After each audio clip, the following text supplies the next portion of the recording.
Albert Einstein est un savant universellement reconnu. E égale mc2, sa formule la plus célèbre. Mais qui peut dire ce qui se cache derrière cette fameuse équation? Voilà le paradoxe. Einstein est le plus médiatique des savants, loin devant Newton et sa pomme, Pasteur et sa rage, mais il reste le plus incompris de tous. En 1936, Charlie Chaplin le résume très bien, lors d'une soirée londonienne où la foule l'acclame en compagnie d'Einstein. Ils m'applaudissent parce qu'ils me comprennent, et vous parce qu'ils ne vous comprennent pas.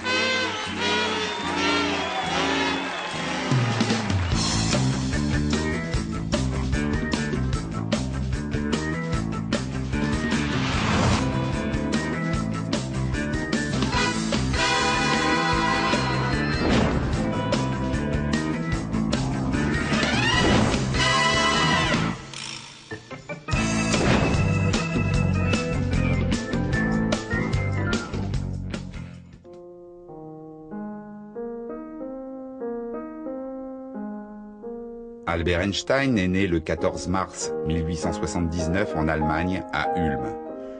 Une ville insignifiante dans sa vie puisqu'un an après sa naissance, Hermann et Pauline, ses parents, s'installent à Munich. Les affaires du père imposent cette décision. L'usine électrochimique Einstein va désormais pouvoir prospérer dans cette grande ville d'Allemagne du Sud. Le destin du fils est tout tracé, il sera ingénieur et reprendra plus tard l'entreprise familiale. En attendant, Albert apprend péniblement à parler, il n'est pas en avance pour son âge.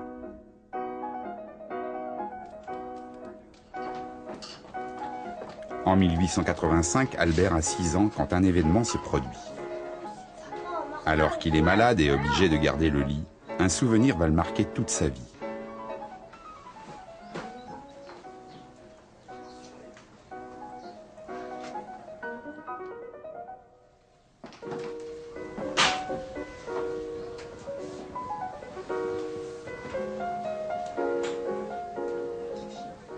Hermann, attristé de voir son fils alité, lui offre une boussole pour le consoler. Pour l'enfant, l'objet est magique. Cette aiguille aimantée, toujours pointée dans la même direction, quelle que soit l'orientation de la boussole, l'impressionne. Un moment inoubliable, dira-t-il plus tard. Il devait y avoir quelque chose dans l'espace qui attire et fait tourner les corps. Cette impression très forte va le conduire toute sa vie à chercher l'ordre caché derrière l'apparence des phénomènes. La lumière, celle du soleil et des étoiles, est un phénomène derrière lequel il existe aussi quelque chose de profondément caché. Albert va le découvrir plus tard. Mais à cet instant, cette lumière est une onde. La physique du 19e siècle l'a prouvé. Une onde comme les rides que l'on observe à la surface de l'eau.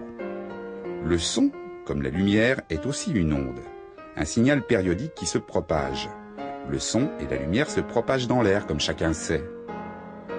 Si nous faisons disparaître l'air pour créer le vide dans cette pièce, le son disparaît.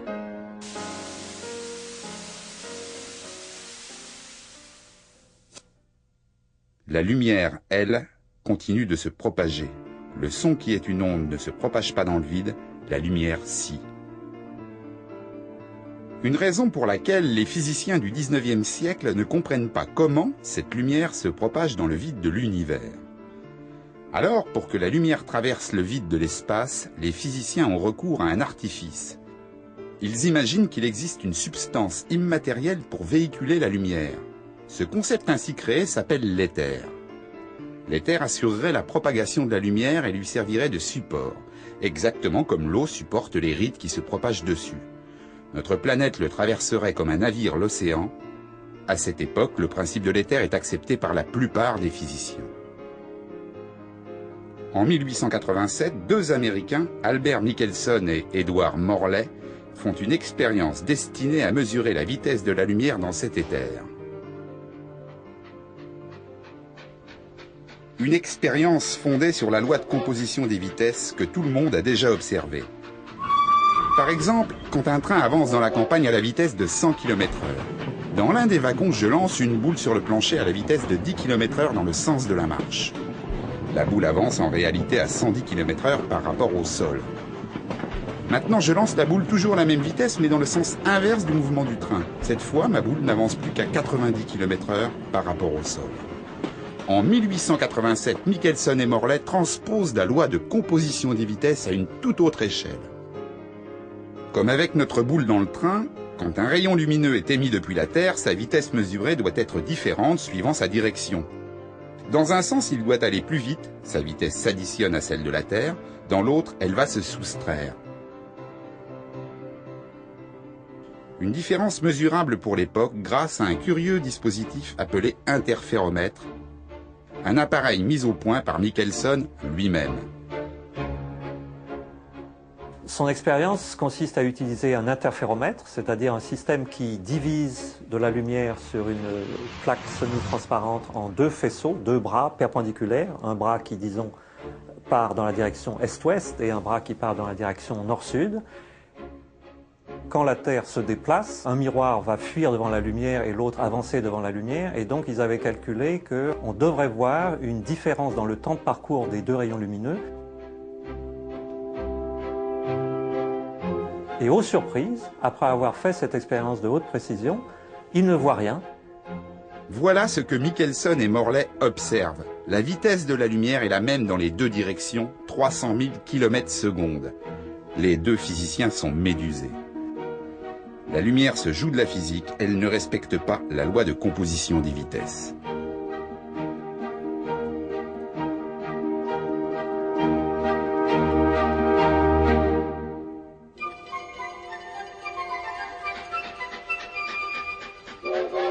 Un train avance dans la montagne italienne. Depuis le départ de Munich, il s'est écoulé 9 heures. C'est un long voyage pour l'époque, mais Albert est un habitué.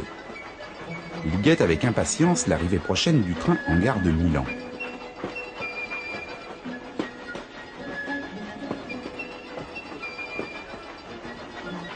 Albert est un garçon studieux. Il a passé tout son voyage à étudier une encyclopédie scientifique et un traité de physique, son unique distraction.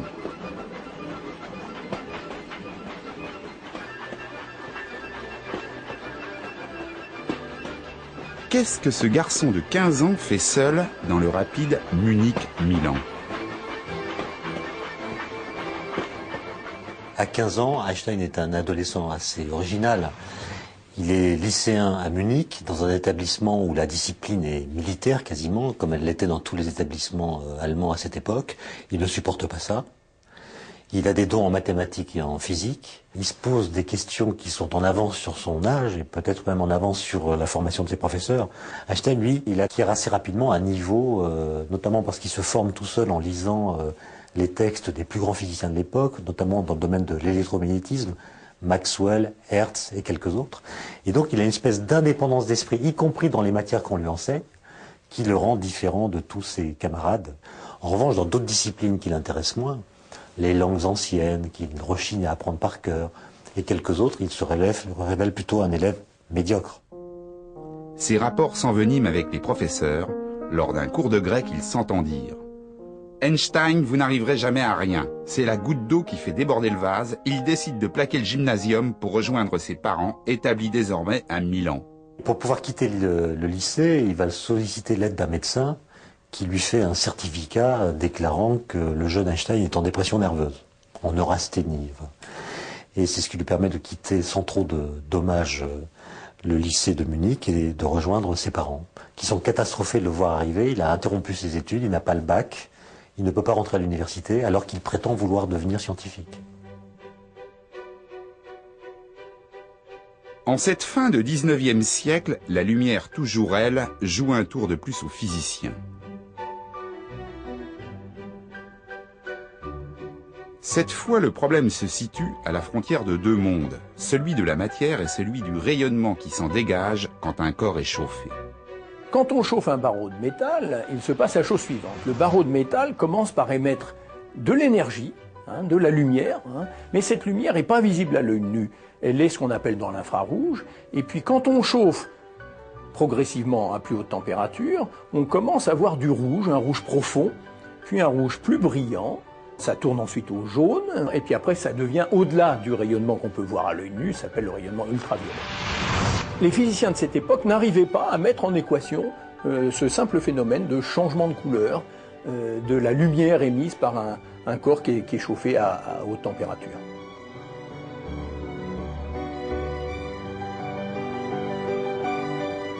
Impossible de trouver la formule mathématique qui explique ce changement de couleur. Un véritable casse-tête que les physiciens appellent l'énigme du corps noir. Qui trouvera la solution? À cet instant, Einstein ne s'en soucie guère, il musarde dans la campagne italienne et découvre avec bonheur le goût d'une liberté nouvelle.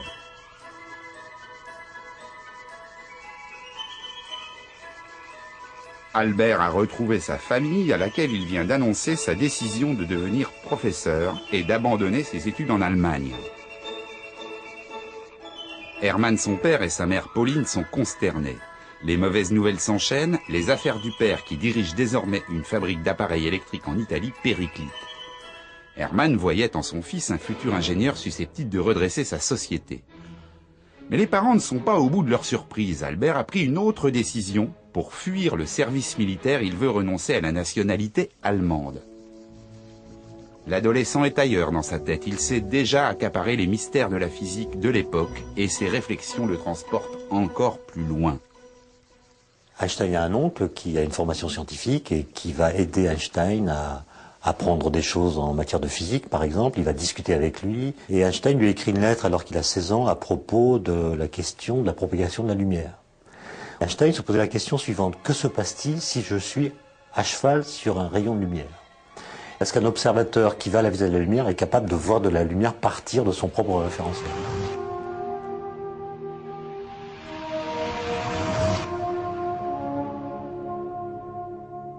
Quand Einstein retrouve ses parents, il n'a donc pas son bac. Il a montré son allergie au système des lycées allemands, ce qui ne veut pas dire qu'il a renoncé à devenir scientifique. Et donc, il va pouvoir se présenter à une école à Zurich qui s'appelle le Polytechnicum, dans laquelle on peut déposer une candidature sans avoir son bac préalablement.